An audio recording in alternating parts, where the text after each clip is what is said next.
Good morning, everyone. Hope you're all fit and fine. So let's start the revision of chapter 3, just about the formulas, okay? ठीक है, तो chapter 3 किस चीज़ के बारे में है? When the economic relations of the partners change, okay. तो उन्होंने कोई भी डिसाइड किया कि हमारी रेशो आज से चेंज होगी, है ना। तो उनके इकोनॉमिक रिलेशंस जब चेंज हो गए, है ना, that is called reconstitution of partnership. तो उनकी जो पार्टनरशिप है वो नए रूल्स के साथ अब नए से दोबारा से बन रही है, ठीक है। सो जो उनके रिलेशंस चेंज हो रहे हैं तो नेचुरल सी बात है उसमें कुछ एडजस्टमेंट्स भी होंगी। क्या होंगी? उनकी रेशो चेंज हो रही है। तो पहले उनके पास कोई पुरानी रेशो थी, अब उनके पास कुछ न्यू रेशो है ना। तब जब न्यू रेशो चेंज कर रही है तो उनको गुडविल की एडजस्टमेंट भी करनी पड़ेगी, ठीक है। पुराने रिजर्व्स पड़े हैं, पुराने लॉसेस पड़े हैं। तो जब भी पार्टनर्स अपने इकोनॉमिक रिलेशंस चेंज करते हैं तो कुछ ना कुछ एडजस्टमेंट साथ रिलेटेड वो करेंगे ही करेंगे, ठीक है। तो सबसे पहला टॉपिक क्या है? When there is change in ratio. तो नेचुरली कोई पार्टनर गेन करेगा, किसी का शेयर पहले से इंक्रीज हो गया। कोई पार्टनर सेक्रीफाइस करेगा, किसी का शेयर पहले से डिक्रीज हो गया, ठीक है। तो जिसको पहले से कम शेयर मिलेगा that is a sacrificing partner, जिसका शेयर इंक्रीज हो गया he is a gaining partner, ठीक है। तो फॉर्मूला क्या है? Sacrifice old minus new. याद करने के लिए क्या याद रखोगे? सन, SON, sacrifice is equal to old minus new, gain is equal to new minus old, GNO, gain is equal to new minus old। आप कोई भी एक फॉर्मूला याद कर लो, like sacrifice old minus new आपने याद कर लिया। तो अगर आंसर पॉजिटिव है दैट पार्टनर इज सेक्रीफाइसिंग, अगर आंसर नेगेटिव है so that partner is the gaining partner, ठीक है। For example there are 3 partners XYZ, old ratio 3:1, new ratio 5:2, ठीक है। तो मैंने फॉर्मूला अप्लाई किया है ओल्ड माइनस न्यू, 3/6। 6 कहाँ से आया? 6 इसका टोटल है, इसका टोटल क्या है? 10। सो 3/6 minus 5/10, old share minus new, ठीक। कैलकुलेशन करके नील, मतलब इसको पहले भी हाफ शेयर मिला हुआ था 1/2, 1/2 कैंसिल करके, है ना। अब भी इसके पास हाफ शेयर है तो this partner is neither gaining not sacrificing.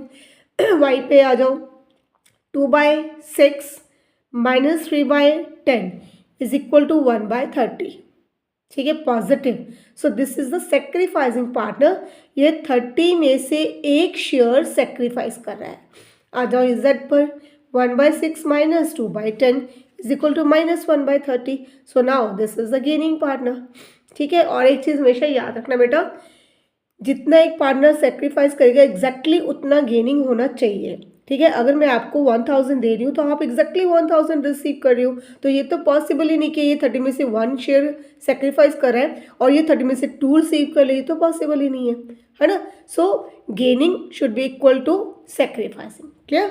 सो ऐसे आप कैलकुलेट करोगे इनका शेयर, ठीक। चलो अब इसके बाद इसको थोड़ा सा डिटेल में करेंगे हम एडमिशन में, ठीक है। थर्ड चैप्टर में जितना ये टॉपिक है लिटिल बिट वो उधर कवर अप हो जाएगा। When relation changes, the old partners distribute all the reserves, accumulated profits, or it can be losses or existing goodwill। मतलब आपकी बैलेंस शीट में इसमें से कोई भी मटेरियल है, गुडविल है, this is called existing goodwill. Profit and loss का डेबिट बैलेंस मीन्स लॉस है। एडवर्टाइजमेंट सस्पेंस, ये एडवर्टाइजमेंट पर आपका खर्चा है जो अभी आपने रिटर्न ऑफ नहीं किया, ठीक है। तो वो खर्चा आपके एसेट साइड शो हो रहा है। लाइबिलिटी साइड पर आ जाओ, जनरल रिजर्व है, प्रॉफिट एंड लॉस का credit balance that means profit, contingency reserve, workman compensation reserve, investment fluctuation reserve. Hope so इन सबके मीनिंग आपको याद है ना। तो अब ये रिजर्व जब आप डिस्ट्रीब्यूट करने बैठोगे तो इधर वाली साइड ये लॉसेज हैं, एक्सपेंसेस हैं, है ना। तो ये चीज़ें आपकी कैपिटल को डिक्रीज करेंगी, कम करेंगी। ये आपके प्रॉफिट्स हैं, ये प्रॉफिट में से रखे हुए रिजर्व्स हैं। तो जब आप इनको डिस्ट्रीब्यूट कर रहे हो तो ये आपकी कैपिटल को इंक्रीज करेंगे, है ना। और आई थिंक +1 से ये चीज़ तो बहुत बार हम करते हैं कि कैपिटल जब भी डिक्रीज होती है इट इज़ ऑलवेज डेबिटेड, और कैपिटल जब भी इंक्रीज होगी it will always be credited, ठीक है। तो इनको डिस्ट्रीब्यूट करते हुए आपकी जनरल एंट्री क्या होगी? एसेट साइड की कोई भी टर्म है, कोई भी आइटम है तो कैपिटल रिड्यूस हो गई, सो पार्टनर्स कैपिटल और करंट अकाउंट, ठीक है। कैपिटल और current account as the cases, debit to goodwill, to profit and loss, to advertisement suspense in old ratio, ठीक है। अब लाइबिलिटी साइड के रिजर्व्स पर आ जाओ, कैपिटल इंक्रीज होगी सो क्रेडिट होगी, है ना। So general reserve, profit and loss का credit balance, contingency reserve, WCR, IFR सबको डेबिट करोगे और पार्टनर्स के कैपिटल कैपिटल या करंट अकाउंट को क्रेडिट करोगे। ये आपको याद होगा, करंट अकाउंट कब यूज़ करते हैं, जब कैपिटल फिक्स हो, ठीक है। इन दैट केस हम कैपिटल को, करंट अकाउंट को यूज़ करते हैं, ठीक है। तो आपको खुद ध्यान से देखना होगा कि मेरी बैलेंस शीट में इनमें से कोई भी टर्म है, अगर है तो मैं उसको डिस्ट्रीब्यूट करूँगी, ठीक, क्लियर। हाँ जी। सो ये टॉपिक आपका 3rd 4th 5th 6th सारे चैप्टर्स में ये टॉपिक आपका आएगा ही आएगा, ठीक है। चलो अब ये वाली गुडविल थी आपकी एग्जिस्टिंग गुडविल। अब बात करेंगे हम वैल्यूड गुडविल। वैल्यूड गुडविल कौन सी होती है, जिस दिन आप रिकॉन्स्टिट्यूशन कर रहे हो उस दिन आपकी मार्केट में गुडविल की आपकी वैल्यू कितनी है, ठीक है। सो उसको बोलते हैं वैल्यूड गुडविल। ये कभी भी आपकी बैलेंस शीट में नहीं होगी, नीचे आपको एडजस्टमेंट में लिखा होगा कि आपकी वैल्यूड गुडविल इतनी है, तो उसकी एडजस्टमेंट क्या होगी, that is always gaining to sacrificing, ठीक है। सबने मिल के गुडविल कमाई है, इतनी मेहनत हार्डवर्क किया, गुडविल अर्न की, ठीक है। तो जो पार्टनर इन फ्यूचर गेन करेगा वो सेक्रीफाइस करने वाले पार्टनर को हिस्सा ला के देगा, ठीक है। तो गेन सेक्रीफाइस कैसे निकालना है वो ऑलरेडी हम डिस्कस कर चुके हैं, गेन टू सेक्रीफाइस, ठीक। अब मान लो आपको गुडविल वैल्यूड गिवन है 360, ये रहा गेनिंग पार्टनर, ए और सी दोनों गेनिंग पार्टनर है, ये 1 गेन करेगा, ये 2 गेन करेगा 20 में से, तो 3 ये सेक्रीफाइस कर रहा है। मैंने आपको पहले ही बोला था gain should be equal to sacrifice.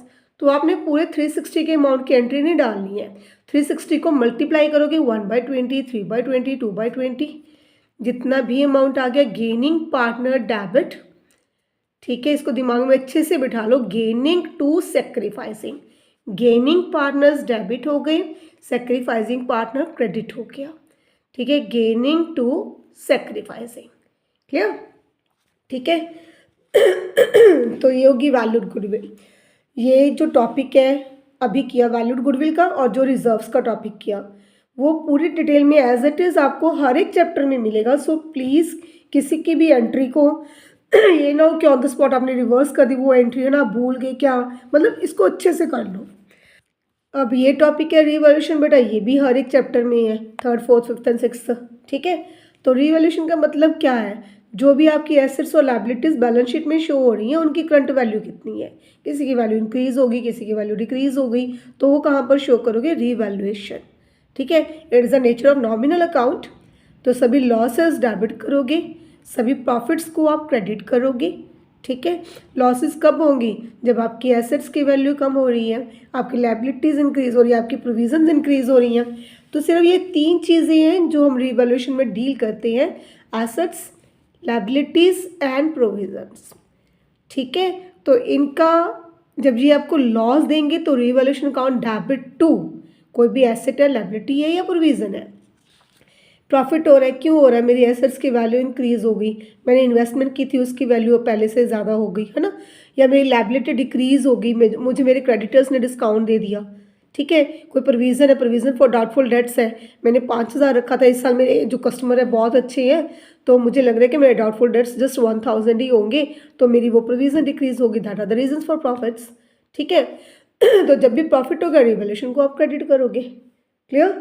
तो मतलब ये सबसे पहला अकाउंट है जो आपको 6 मार्क्स के क्वेश्चन में आएगा ही आएगा, ठीक। सो ध्यान से इसको रिवैल्यूएशन अकाउंट में पोस्टिंग करके इसको थोड़ा सा और डिटेल में करेंगे। अभी 3rd चैप्टर में थोड़ा सा वेटेज कम है, सो मैंने मेन इसके फॉर्मूलेस आपको करवा दिए। ये वैसे भी रिवीजन ही है, तो होपफुली आपको अच्छे से आना भी चाहिए सब कुछ, है ना।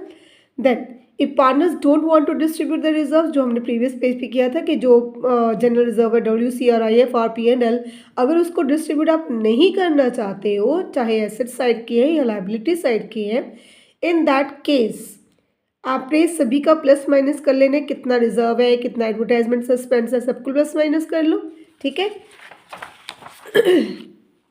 इसमें से कोई भी आइटम है इसको एडअप कर लो, इसमें से कोई भी टर्म है, ठीक है, इसको आप डिडक्ट कर दोगे, ठीक है। ये प्रॉफिट के केसेस है, ये लॉसेस है मेरे, तो इनको आप माइनस कर दोगे। जो नेट इम्पैक्ट हुआ अगर वो पॉजिटिव है तो आपकी जनरल एंट्री क्या होगी, गेनिंग टू सैक्रिफाइसिंग।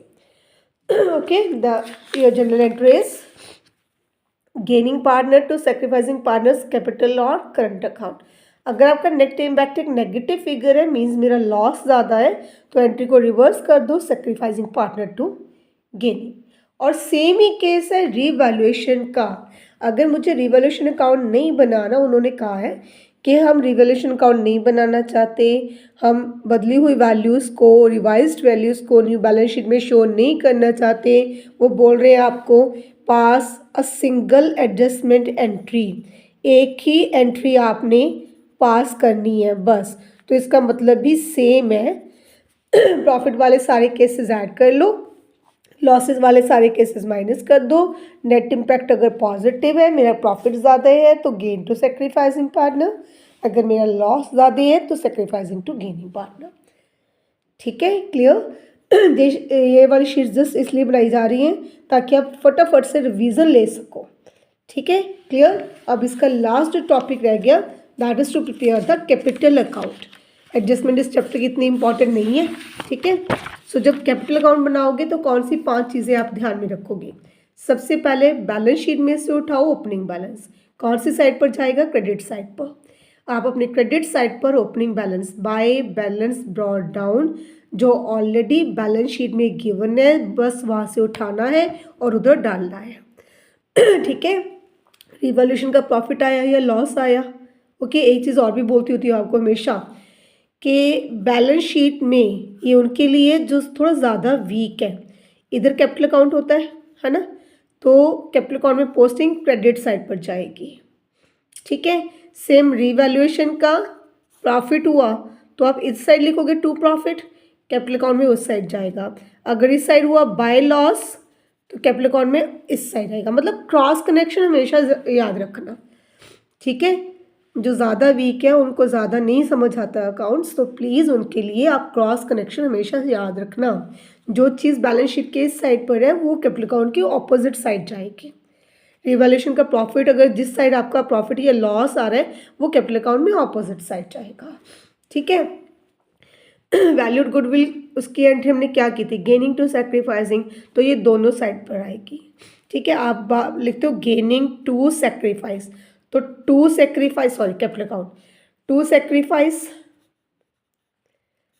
ठीक है, यहाँ लिखोगे टू सैक्रिफाइसिंग, गेनिंग पार्टनर के अमाउंट मतलब उनके अकाउंट में एंट्री, इस साइड क्या लिखोगे, बाय गेनिंग पार्टनर।